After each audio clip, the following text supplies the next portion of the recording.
Hey guys, this is Frozen Take Serious here, and welcome back to another movie review. And today I'm gonna be doing a review on Guardians of the Galaxy Volume 2.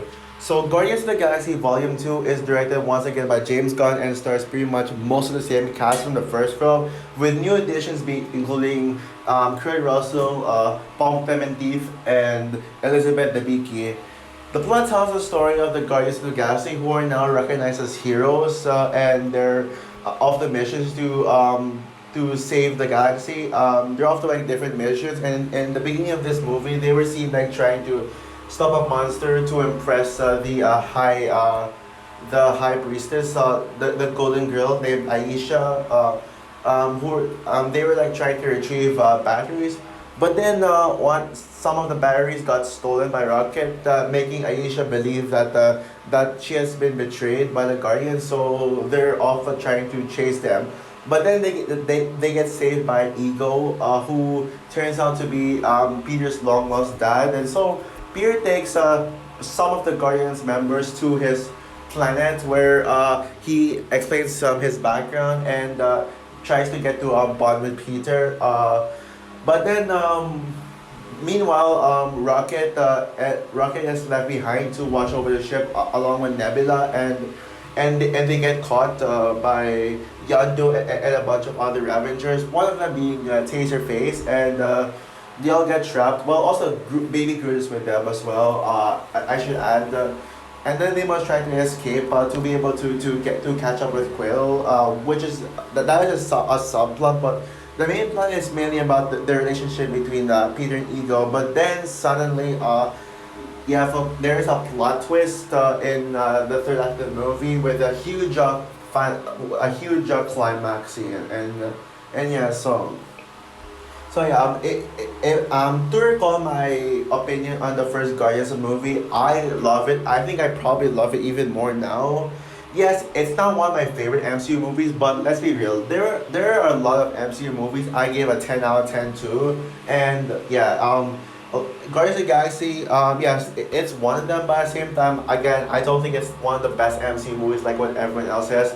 There are MCU movies I enjoy more, but I will say it is one of the best written and best made MCU films, and with a perfect balance of humor and tone, and being able to how do I say this? Yeah.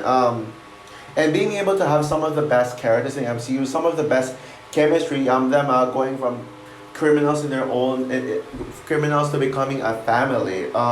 So yeah. That's they're probably some of the best developed characters. Even if the villain is okay, not the best. I mean, at least I do like him. There's things I like about him, and I think Roland's a little overhated. So yeah, going to Guardians of the Galaxy Volume 2, I was really excited for this film. Like the trailers, well, I wasn't really sure how the marketing was. Now honestly, I was not really a fan of the marketing until like probably the trailer in March. Yeah, the official trailer was awesome, especially with the use of my favorite Guardians of the Galaxy song, "The Chain," and yeah, I really enjoyed the trailer. But the trailer didn't really give much away. I mean, I would say that yeah, I like how this movie barely spoiled much, and the movie we ended up with was kind of nothing really like the trailer. We could tell like that the trailer didn't show much, and that's kind of like why it has great marketing. Although the teaser trailer we got like back in December 2016 wasn't really that convincing. I was like, yeah, it looks good, but I don't know what I don't seem to be I didn't seem to be really hyped for it. Yes, eventually it was in my top 5 most anticipated movies only because it's a Guardian sequel.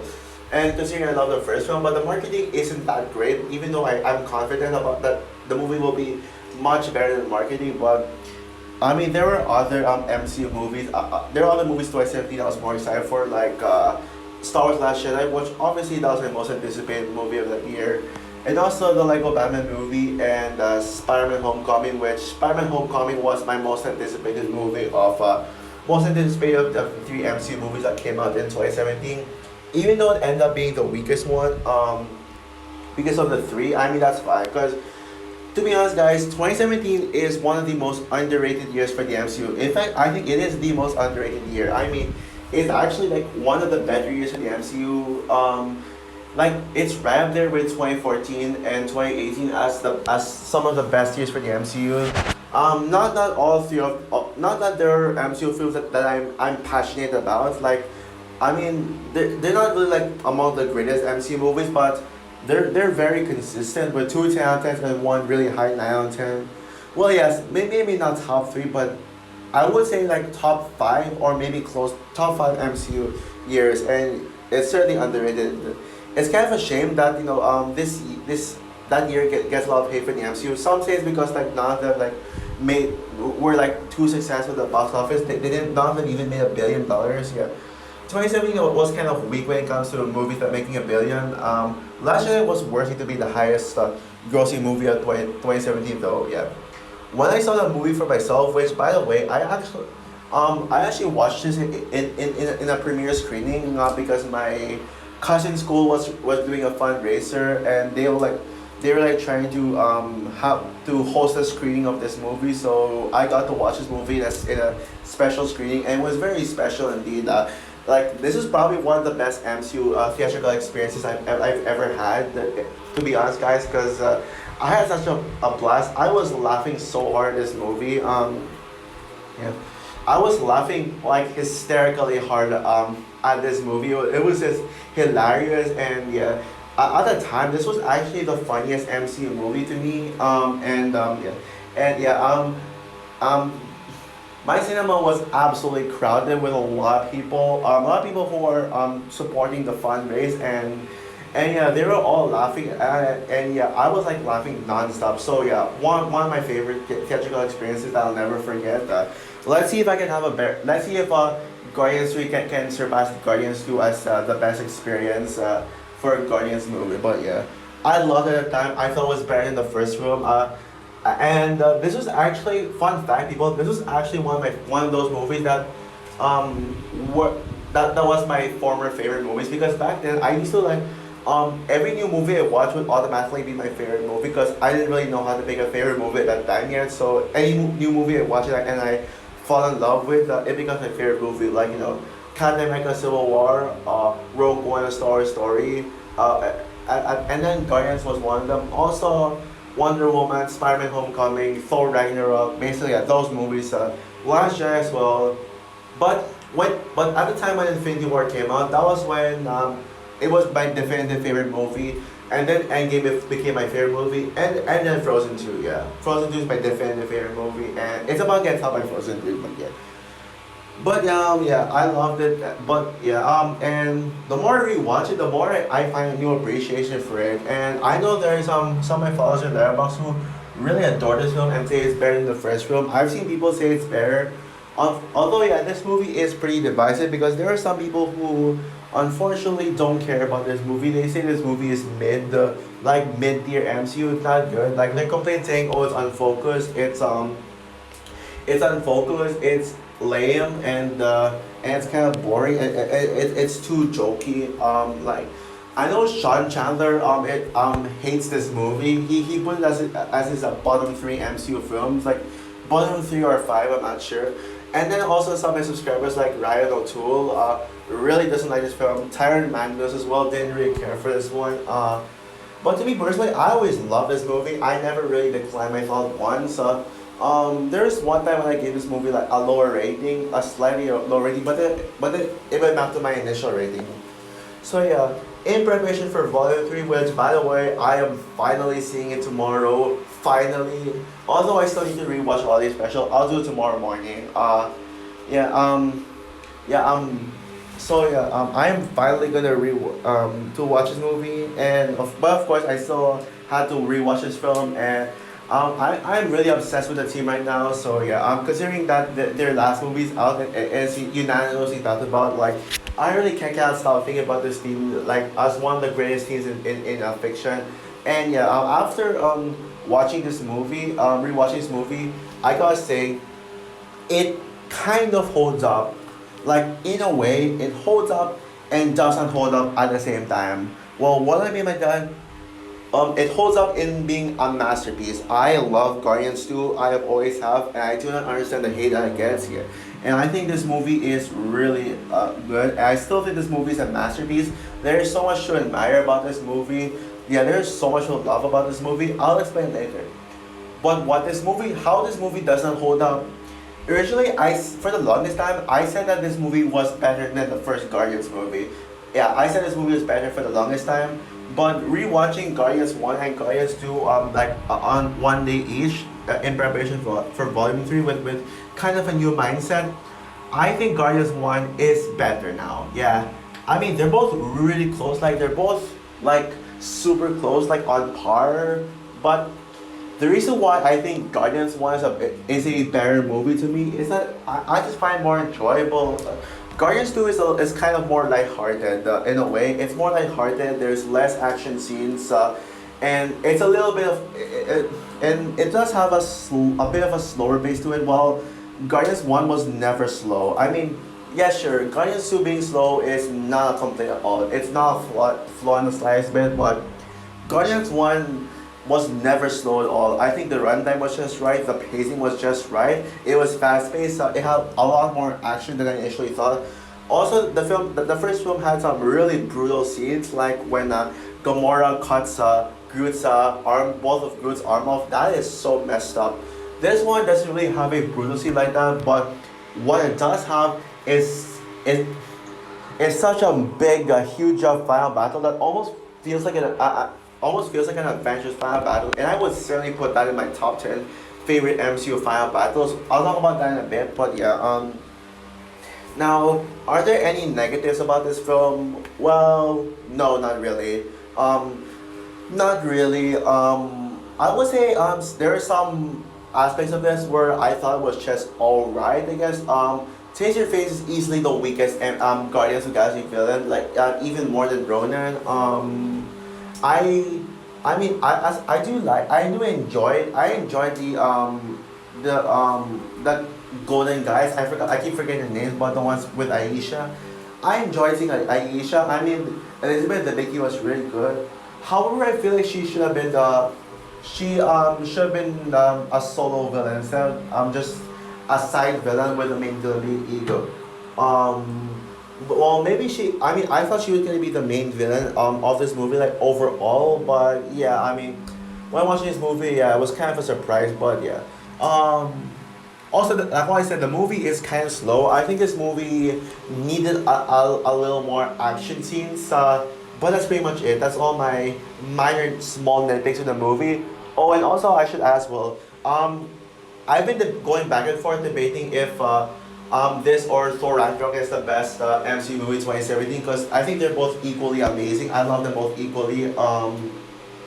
But yeah, yeah, Spider-Man: Homecoming is the weakest of the three, even though I still really like that movie. But yeah, between this and Thor Ragnarok, it's a little tough for me. But so yeah, at times I will say Thor Ragnarok is better, at other times I will say Guardians 2 is better. Well, I would say that Guardians of the Galaxy Volume 2 is officially my second favorite MC movie 2017. Thor Ragnarok is my favorite MC movie 2017. I love Thor Ragnarok so much. I love Thor Ragnarok. It's my favorite Thor movie, and it's such a blast. And I do think Thor Ragnarok is funnier than the Guardians movie. It's more action packed and more entertaining.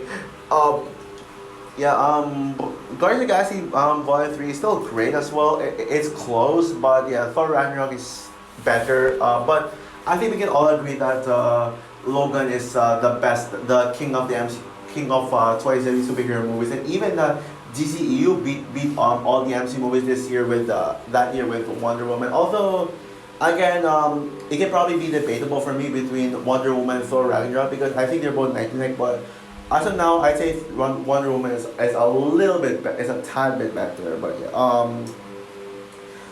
yeah, Guardians of the Galaxy Volume 2 is still an amazing, brilliant masterpiece, even if I don't think it's better than the first film or the best MCU movie 2017 like I thought it was.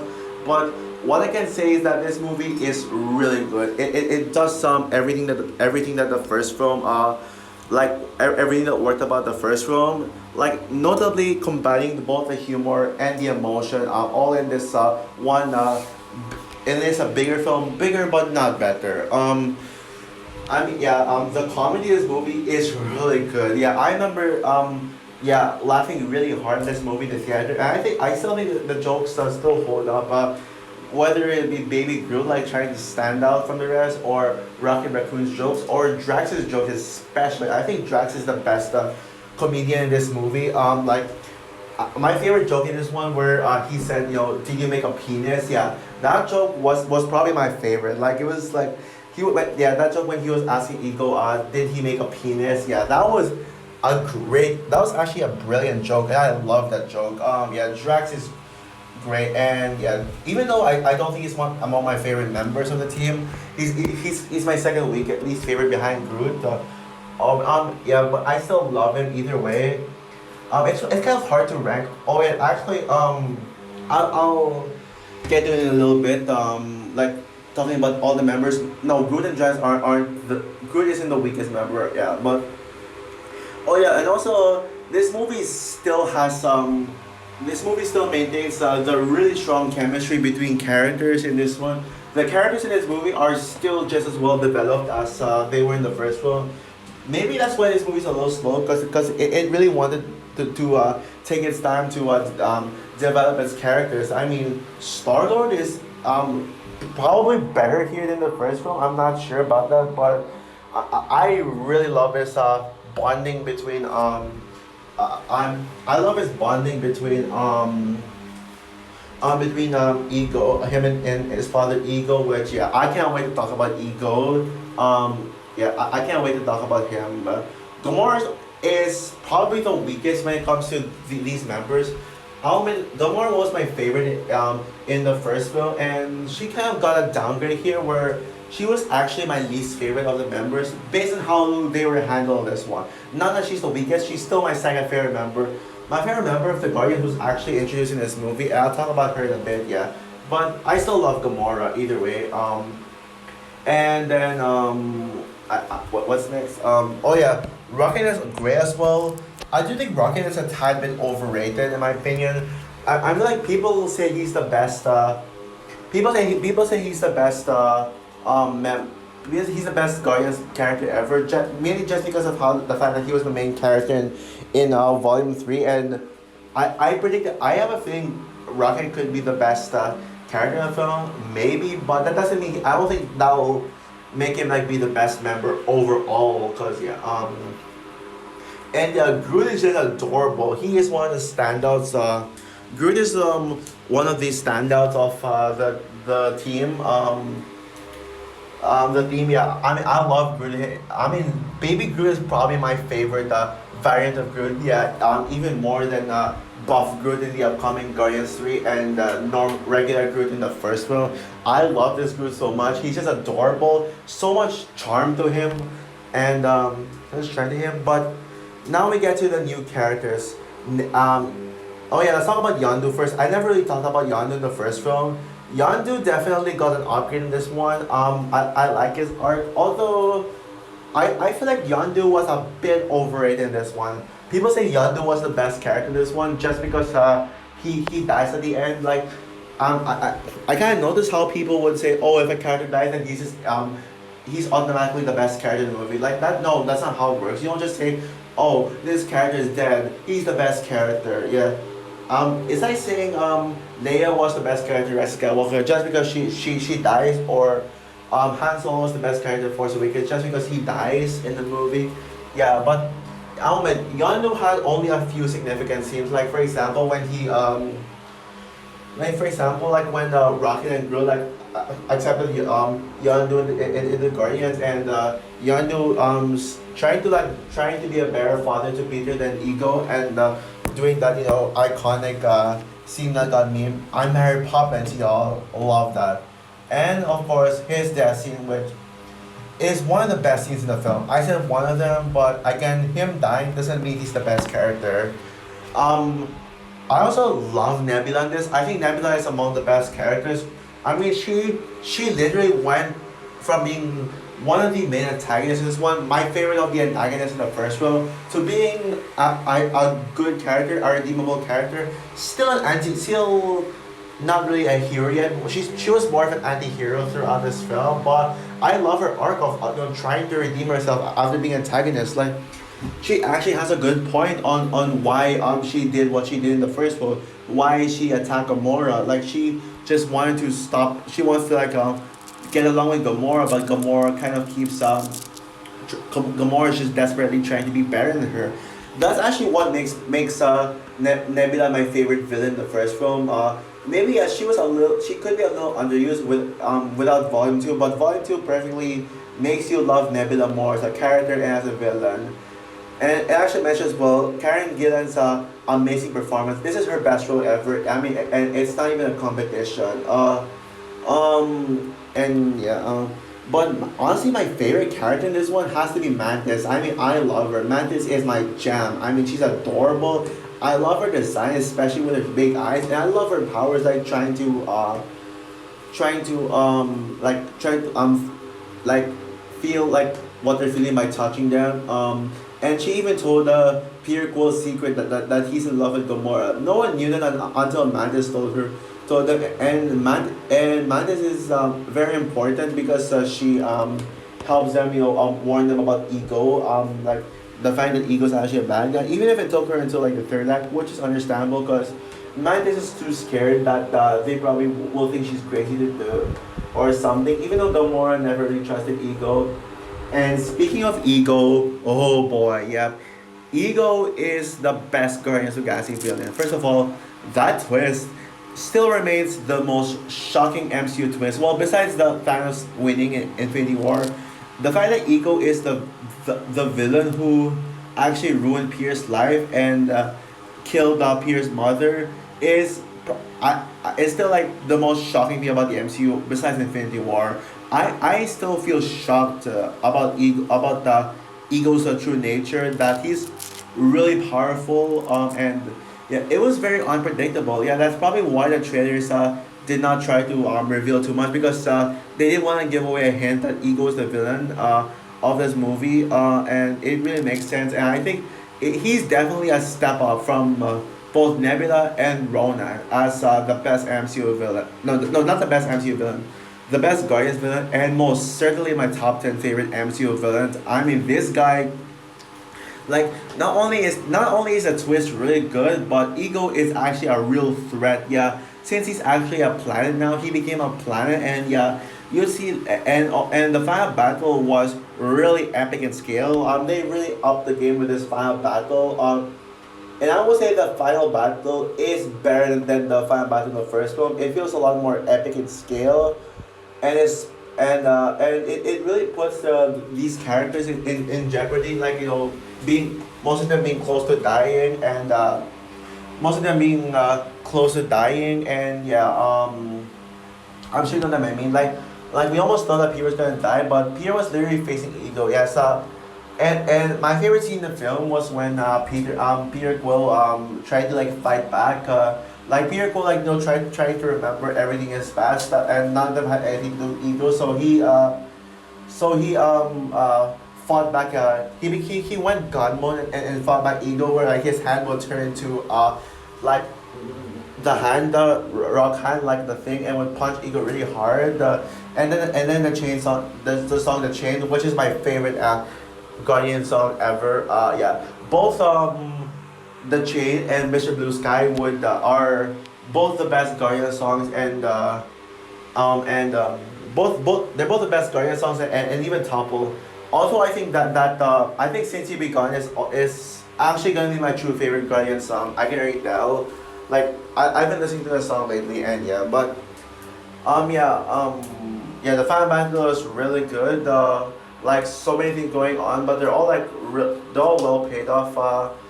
This movie is a lot more emotional than the first one as well. That's probably one thing this movie did better. It's more emotional, especially the Ravager funeral scene. In the end, yeah, the ending scene is probably the most gorgeous piece of visual I have ever seen in the MCU. Yeah, seeing all the ships come together, and having fireworks and stuff. That is probably the best shot scene in the MCU. I mean, the best piece of cinematography in the entire MCU period. Visual, it's just as stunning as the first film. I wouldn't say it's better, but not weaker either. But I still love the visuals to this day.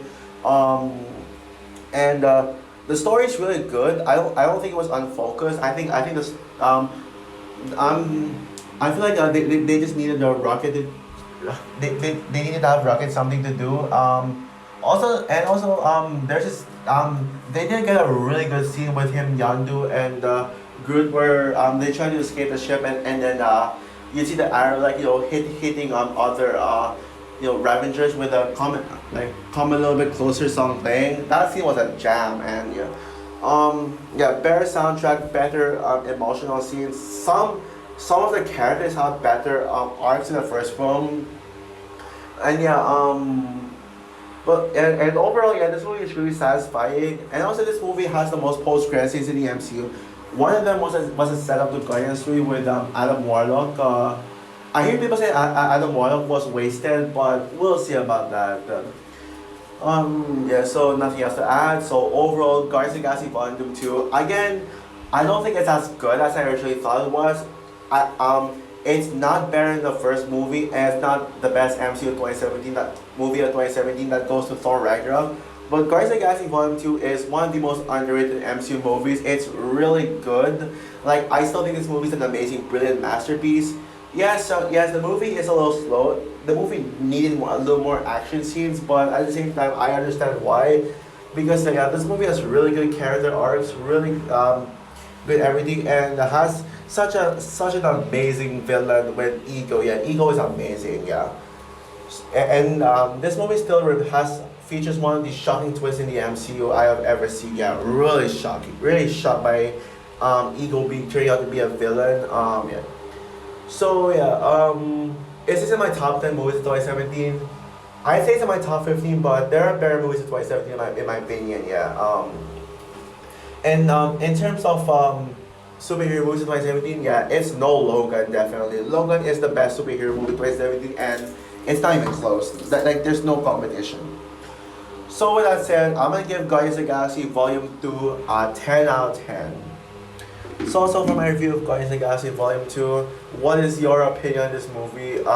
Do you think that this movie is better than the first film, or do you think that this movie is not as good as the first film, but you still love it, or do you not care about this movie? Comment down below, like, subscribe, hit the notification bell, and yes, people, stay tuned for the review you've probably been waiting for, like the review I've been now. Yeah, stay tuned for my review of Guardians of the Galaxy Volume 3. Bye, guys.